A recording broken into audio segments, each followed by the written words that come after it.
आए लोग नहीं आए लोग, बन काफले आए लोग, कौन ने जो आए लोग, क्यों सड़कों ऊपर आए लोग।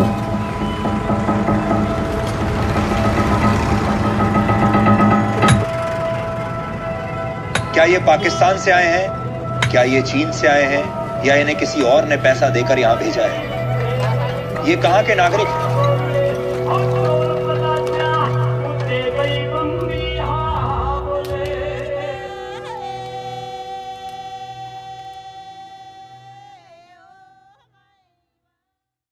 सत श्री अकाल, आदाब, नमस्कार। वॉइस ऑफ अमेरिका इंडिया पर आपका स्वागत है। मैं हूं अर्शदीप और आज हम एक फिल्म मेकर से बात करने वाले हैं जो डॉक्यूमेंट्री फिल्म मेकर हैं, निष्ठा जैन। बहुत बहुत स्वागत है वीओए इंडिया पर। Thank you. निष्ठा, अपनी एक फिल्म आजकल स्क्रीन कर रही हैं, फार्मिंग द रेवोल्यूशन। मैंने वो फिल्म धर्मशाला इंटरनेशनल फिल्म फेस्टिवल पर देखी, जो एक मूवमेंट दिल्ली में चला किसानों का 1 साल के करीब, 1 साल से थोड़ा ज़्यादा। उसको किस तरीके से कैप्चर किया है, एक सिनेमैटिक कैप्चर किया है, क्योंकि एज मीडिया प्रोफेशनल्स हम सब वहाँ पर गए और हमने वहाँ से स्टोरीज की या हमने उसको रिकॉर्ड किया, लेकिन जैसे आपने शुरुआत से लेकर जब एक वो पीक पॉइंट आता है कि वो गवर्नमेंट बॉज डाउन और लॉज रिपील हो जाते हैं, आपने उस पूरा बिगिनिंग मिडल एंड एंड को कैप्चर किया है। और जो मुझे खास बात उस फिल्म में लगी कि एक एज अ जर्नलिस्ट या डेली की रिपोर्टिंग में वो एक ह्यूमेन साइड मिस हो जाता है, कि वो मूवमेंट का एक ह्यूमेन साइड था, वो आपके फिल्म में नजर आता है। तो कैसे आपने सोचा कि आप इसको डॉक्यूमेंट करेंगी, और क्या आपको लगा था कि ये इतना लंबा चलेगा? ये तो किसी को भी नहीं मालूम था कि कितना लंबा चलेगा। और शुरू में जब मैं वहाँ आई तो जो मैंने देखा, तो इस तरह से मैंने कुछ देखा ही नहीं था इस स्केल पे। इतने सारे लोग और जिस तरह के लोग थे, तो मैं काफ़ी सारी मूवमेंट्स मैंने शूट भी की है, फ़िल्म की है। और तो लेकिन जिस तरह का ऑर्गेनाइज़ेशन इसके अंदर था, तो मैंने कभी पहले देखा नहीं था। और जब मैं वहाँ आई थी, उस समय एक काफ़ी मायूसी भी थी इसको लेके जो हमारे देश में हो रहा था। उसी साल दिल्ली में दंगे भी हुए थे, उसके पहले सीए के अगेंस्ट प्रोटेस्ट हुआ था, एनसीआर सीए के अगेंस्ट। और फिर काफ़ी सारे प्रोटेस्ट को गवर्नमेंट ने दबा भी दिया था, और ह्यूमन राइट्स एक्टिविस्ट को जेल में भी डाल दिया था।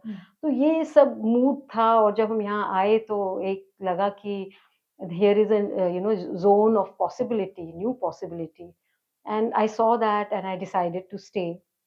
लेकिन उस समय नहीं पता था ये कितना लंबा चलने वाला है, और मेरे पास कोई फंडिंग भी नहीं थी। इनफैक्ट पूरे साल मेरे पास लगभग 10 महीने तक कोई फंडिंग नहीं थी। पर एक बारी जब शुरू कर दिया था तो किसी तरह से मुझे एंड तो चाहिए था। लेकिन शुरू में ये हो रहा था कि मतलब 26 जनवरी के बाद ये था कि ये प्रोटेस्ट 3 साल भी चल सकता है। तो उस समय तो डर लगने लगा कि कैसे, how I will continue, because the film needs a beginning, middle and an end, and but it came eventually, so I was quite और लकी। आपका जो फिल्म क्रू वैसे इन जनरल होता है, जो टीम आपके पास वैसे होती है, कोविड था और you couldn't get those people, तो कैसे, क्या क्या मुश्किलें आई उस सब में? हाँ, कोविड था तो मेरी जो यूजुअली जिन लोगों के साथ मैं काम करती हूँ, उनका तो आना मुश्किल ही था, क्योंकि मैं बॉम्बे में रहती हूँ। और तो जो टीम मैं कर पाई उस समय, they were for all of them it was the first feature documentary experience.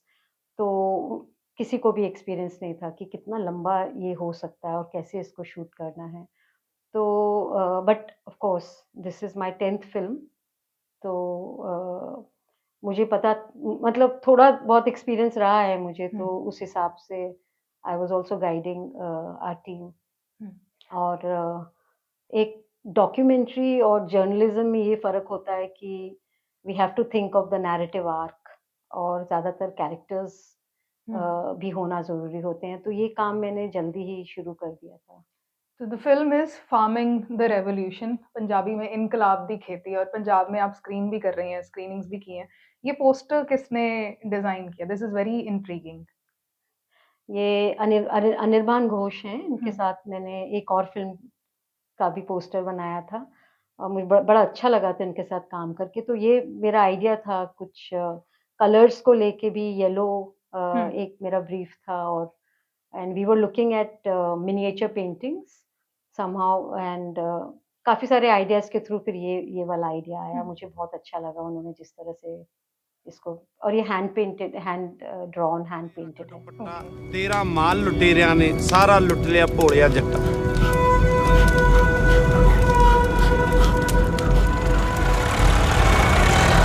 अब किसानों ने सरकार को अल्टीमेटम दे दिया है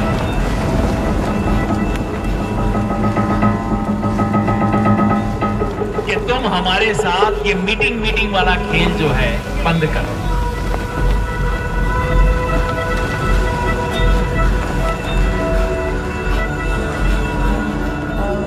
कोई ਤਾਂ ਹੋਵੇ ਇਹ ਹੁਣ ਦੁਬਾਰਾ ਟਾਈਮ ਆ ਗਿਆ ਜਿਹੜਾ ਗਲਤ ਨੂੰ ਗਲਤ ਕਹਿ ਸਕਦਾ ਹੋਵੇ, ਭਗਤ ਹੋਣਾ ਵਾਲੀ ਗੱਲ ਨੂੰ ਸਿਰੇ ਲਾਉਣ ਦਾ। और इस फिल्म में जैसे दो मेन कैरेक्टर्स हैं एक तरीके से, या तीन हम कह लेंगे। गुरबाज सिंह है एक कैरेक्टर, और दो बहनें हैं वीरपाल और बेअंत, और तीसरे कैरेक्टर एक तरीके से, एक चौथे कैरेक्टर जोगिंदर सिंह उग्राहा है। लेकिन वो दो कैरेक्टर्स हैं, वो लड़कियां हैं और वो लड़का है, जिनके ऊपर एक तरीके से प्रोटैगनिस्ट हैं वो एक तरीके से। एक प्रोटेस्ट हो रहा है, आसपास चल रहा है, और एक उनकी एक कहानी, उनके थ्रू एक कहानी चल रही है। तो ये उनके साथ कैसे बातचीत हुई, कैसे उनको आप समझा पाए कि ये ऐसे एक तरीके से मैं डॉक्यूमेंट्री बना रही हूँ, और कैसे आपने फिर उनके साथ काम किया? तो शुरू में तो वीरपाल जैसे फ़िल्म में ही दिखाया है, वो पहला ही शूट था उनके साथ। वो खाना बना रही थी, तो मैं उनसे बात करने लगी। तो वो बहुत इंटरेस्टिंग लगा मुझे कि एक्चुअली तो वो रिलायंस मॉल में काम करती हैं, लेकिन इधर प्रोटेस्ट भी एक तरीके से बड़े कॉर्पोरेट्स के अगेंस्ट हो रहा है। तो ये कॉन्ट्रडिक्शन मुझे बहुत अच्छा लगा, क्योंकि फ़िल्म में अगर कॉन्ट्रडिक्शंस होते हैं और इस तरह से, और वो लड़कियाँ मुझे बहुत अच्छी लगीं, उनका बैकग्राउंड और जिस तरह से वो बोलती हैं। और फ़िल्म के लिए तो एक तरीके से जब आप कैरेक्टर्स एक कास्टिंग की तरह ही होता है, just like in fiction film, you also decide which characters will appear, also, who have the ease with camera, जो कैमरा के सामने शर्माएंगे नहीं, या तो फिर एक गुरबाज था, थोड़ा टाइम लगा था गुरबाज को प्रिपेयर करने के लिए, क्योंकि उसको नहीं समझ था ये इसके बारे में। जो बेअंत और वीरपाल थे, they were very easy, but Gurbaaz के साथ थोड़ा टाइम लगा। वो मुझे बड़ा इंटरेस्टिंग लगा गुरबाज का कैरेक्टर, क्योंकि इसके पहले उसका कोई भी फार्म यूनियन से लेना देना नहीं था। तो he was just an average farmer, small scale farmer, but so एक तरीके से वो बीज ही था इस मूवमेंट का, जिसको हम लोग उगते हुए देखते हैं। और जो ये लड़कियां थी, वो ऑलरेडी एक तरह की फैमिली से हैं, जिनकी अलग प्रोग्रेसिव या अलग सोच है। यूनियन में उन्होंने काम किया है पहले, उनके फादर ने भी, तो वो अलग थे, वो ऑलरेडी प्रिपेयर्ड थे एक तरीके से। तो एक अच्छा था कि कंट्रास्ट में एक यंग लड़का है जिसको कोई एक्सपीरियंस नहीं है। और तीसरा उग्राहा, योगिंदर सिंह उग्राहा, जो कि लीडर थे, मैं उनसे काफ़ी इम्प्रेस थी।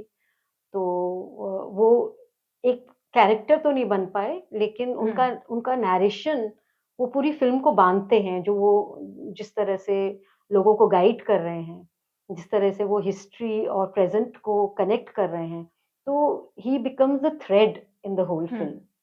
उस प्रोटेस्ट में इन जनरल मीडिया को बहुत शक की नज़र से देखा जा रहा था, कि जो मीडिया पर्सन्स आ भी रहे हैं, या कोई भी माइक लेके आ रहा है, तो उससे पूछा जाएगा कि वो कहाँ से आया है, कौन सा उसका चैनल है। या ये भी हुआ कि बहुत सारे जर्नलिस्ट जो थे, अपने माइक आईडीज निकाल के वहाँ जा रहे थे कि उनको कोई दिक्कत ना आए।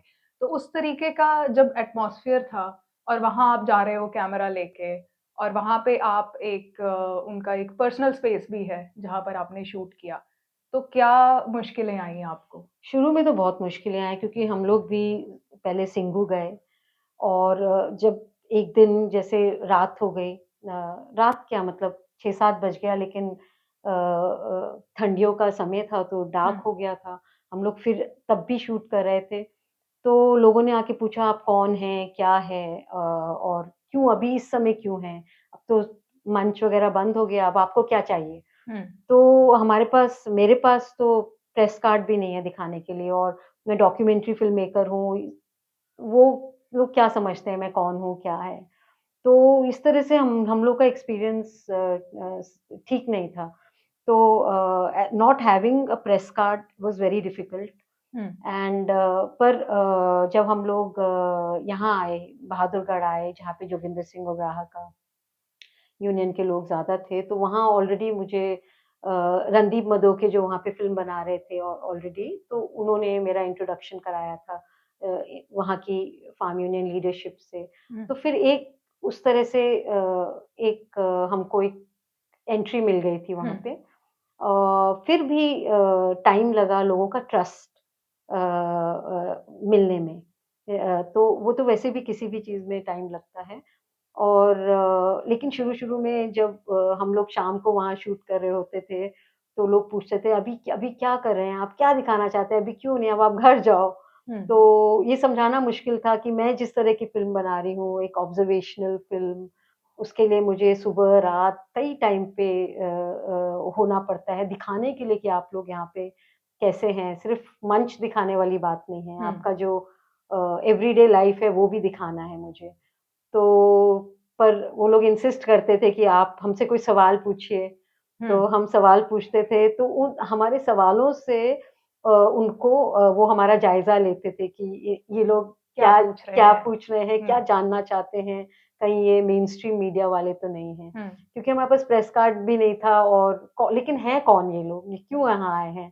तो ये भी था, लेकिन ये सिर्फ़ शुरुआती बात थी। बहुत जल्दी ही उन लोगों ने हमको एक्सेप्ट करा और हमको उनका ट्रस्ट मिला।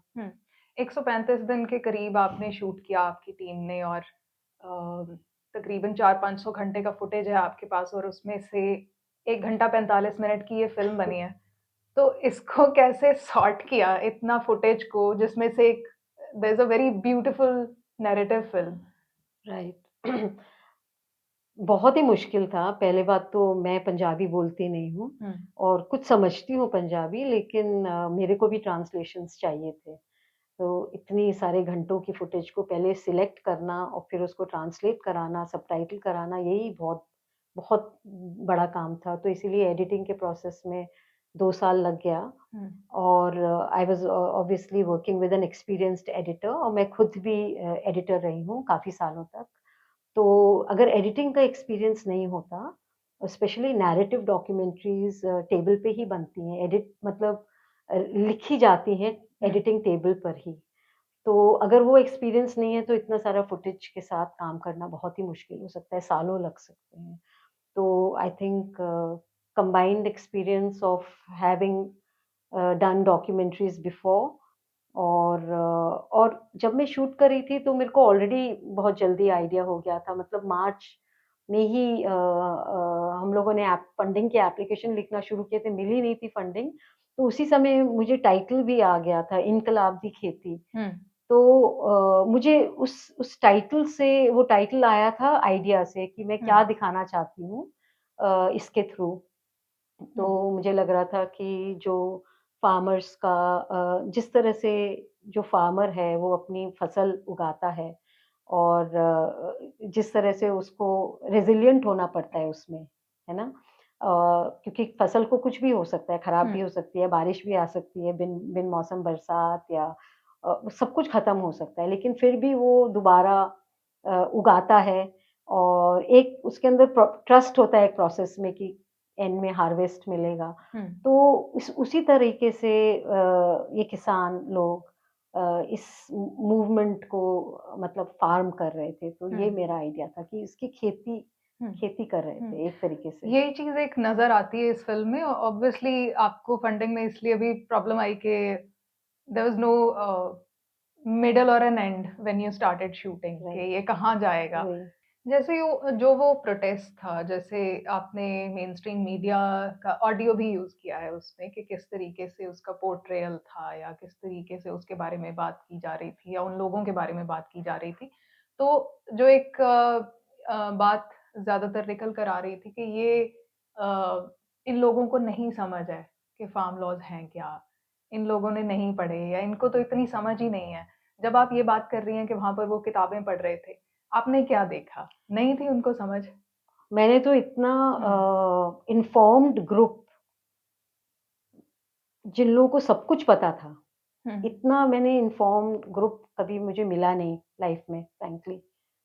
तो क्योंकि उनकी समस्या थी, उनको तो उनको अपने उनकी जो समस्याएँ हैं उसके बारे में वो लोग बहुत आर्टिकुलेट थे, बहुत अच्छे से हर चीज़ समझाते थे। वो हुँ, लॉज़ के बारे में भी समझ गए थे, क्योंकि स्टेज पे भी लोगों को समझाया जा रहा था कि इन इन इन लॉज़ से क्या होगा। तो सब जितने भी किसान थे उनको अच्छी समझ थी। ऐसे हुँ। मुझे नहीं लगा कि कोई ऐसे ही बोल रहा है बिना समझे। तो ये तो था। ये बहुत पॉलिटिकल फ़िल्म है एक तरीके से और आपको वो शायद प्रॉब्लम्स भी आ रही होंगी कि कहाँ ये रिलीज़ होगी फ़िल्म, उसके बारे में थोड़ा बात देखिए, कीजिए। डॉक्यूमेंट्रीज़ तो इंडिया में हुँ, रिलीज़ होती नहीं है, और हुँ, जिसमें हल्का-सा भी पॉलिटिक्स है तो वो मुश्किल है, और रिलीज़ होने के लिए आपको सेंसर सर्टिफ़िकेट चाहिए, तो वो तो बहुत ही मुश्किल काम होता है। और जब थोड़े बहुत प्राइवेट स्क्रीनिंग्स ये हो जाएँगे तो फिर मैं सेंसर सर्टिफ़िकेट के लिए भी अप्लाई करूँगी, हुँ, लेकिन मैं कह नहीं सकती क्या होगा हुँ। उस प्रोसेस में। जैसे आप जगह-जगह पर ये भी बात कर रही हैं कि फ़िल्म हालाँकि वहाँ पर ख़त्म हो जाता है कि जहाँ पे वो लॉज़ रिपील हो जाते हैं। हुँ, लेकिन उसके बाद भी वो ख़त्म नहीं हुआ है, प्रोटेस्ट चल रहे हैं, पंजाब में भी चल रहे हैं, शंभू बॉर्डर पे प्रोटेस्ट चल रहा है, खनौरी बॉर्डर पे प्रोटेस्ट चल रहा है। जो और डिमांड्स थी कि जो किसानों पर जो केसेस डाले गए, जो किसान वहाँ पर जिनकी मौत हो गई, उनके लिए मुआवज़ा, लखीमपुर खीरी में जो सब हुआ, उसके लिए इंसाफ़, इस तरीके की कई सारी माँगें हैं। तो शंभू बॉर्डर में पे प्रोटेस्ट चल रहा है और वो 8-9 महीने से कोशिश कर रहे हैं कि वो दिल्ली जा पाएँ, लेकिन दिल्ली वाले प्रोटेस्ट के बाद एक तरीके का पूरा वॉल बना दिया गया है वहाँ पर कि यहाँ से पॉसिबल ही नहीं है कि आप चले जाओ और अभी 1-2 दिन पहले भी उन्होंने कोशिश की कि हम आपको ट्रैक्टर से प्रॉब्लम है, हम पैदल जाएँगे, लेकिन पैदल भी उनको नहीं जाने दिया गया और जब वो कोशिश कर रहे हैं, थोड़ा फ़ोर्स लगा रहे हैं, तो टियर गैस शेल्स या काफ़ी सारे फार्मर्स उसमें भी इंजर्ड हुए हैं। इस सब को आप कैसे देखते देखिए, हैं? ये जो प्रोटेस्ट थी 2021 में, अ, वो तो फार्म लॉज़ के खिलाफ थी। तो अ, वो तो चलो फार्म लॉज़ रिपील हो गए। हुँ, लेकिन जो सारी किसानी समस्याएँ हैं, वो हुँ, तो अभी वैसी की वैसी ही हैं। तो जो अभी स्ट्रगल चल रहे हैं, वो तो उन सब चीज़ों के लिए है ना? और वो स्ट्रगल चलना बिल्कुल वाजिब है, और क्योंकि वैसे तो स्ट्रगल करना नहीं चाहिए।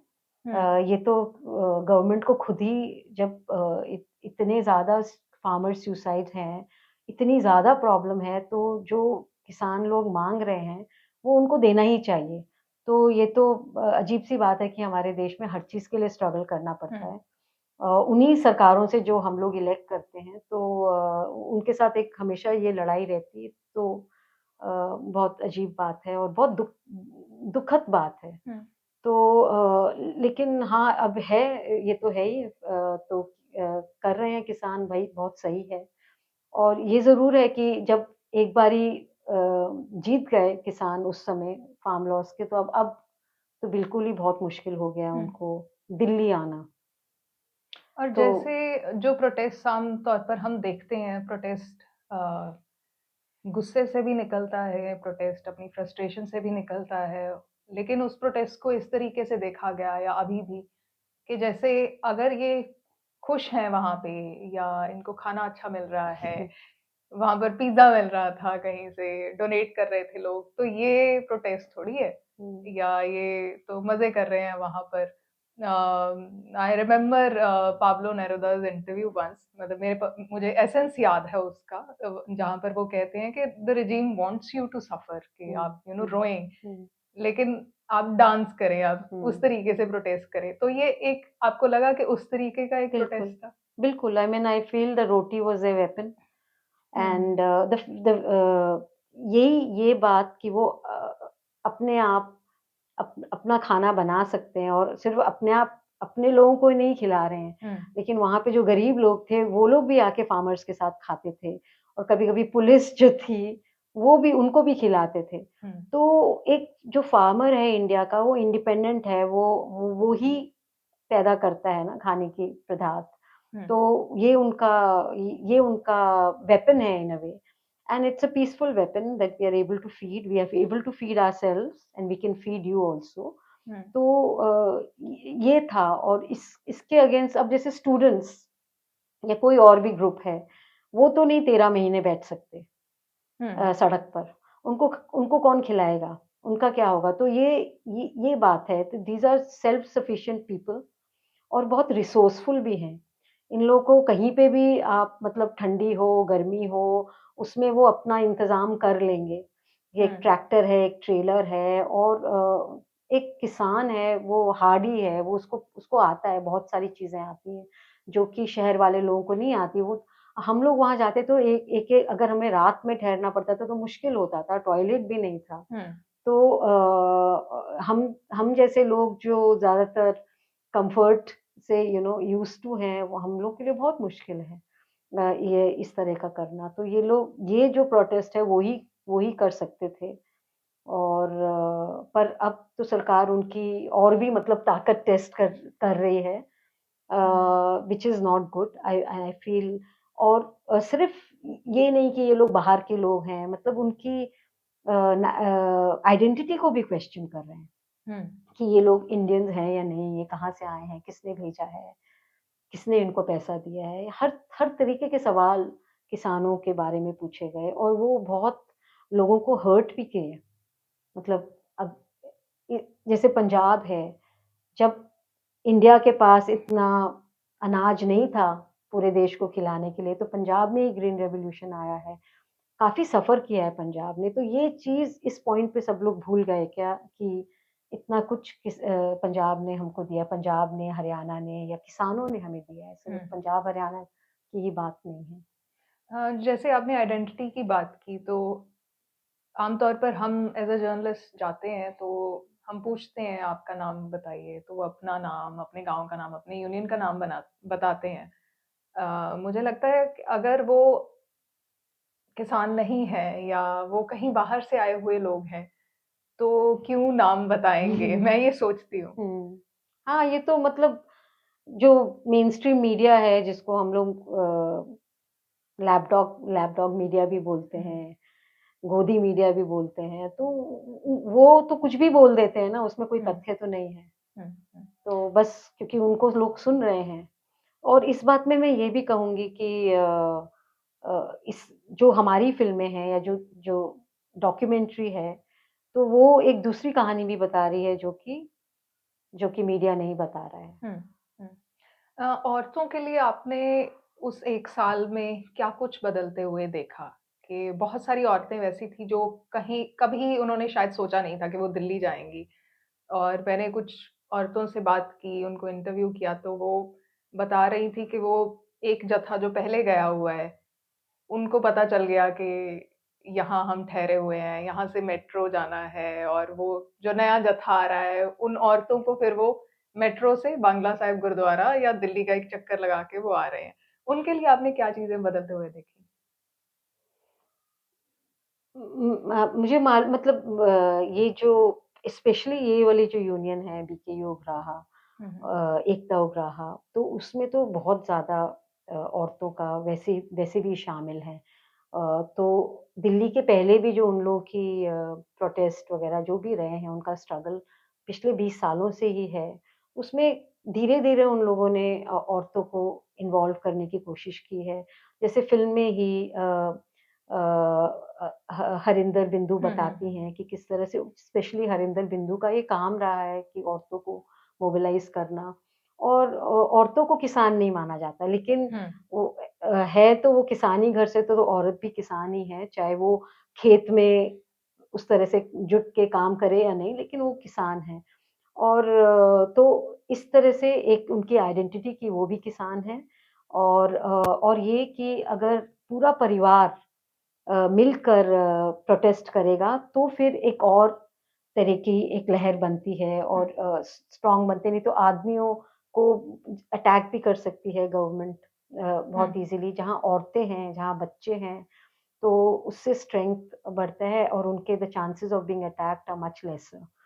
सो as a strategy, but also it really worked well, and why not women also farmers, तो उनकी लड़ाई भी है, क्योंकि ये तो नहीं है ना किसान की ही लड़ाई है, तो पूरी फैमिली की लड़ाई है, सारे सब लोगों की लड़ाई है ये।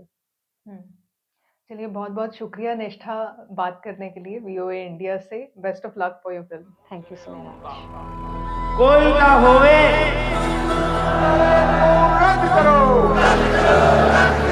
जेड़ा इस हंकारी राजे के सामने छाती तान के खड़ सकता होवे।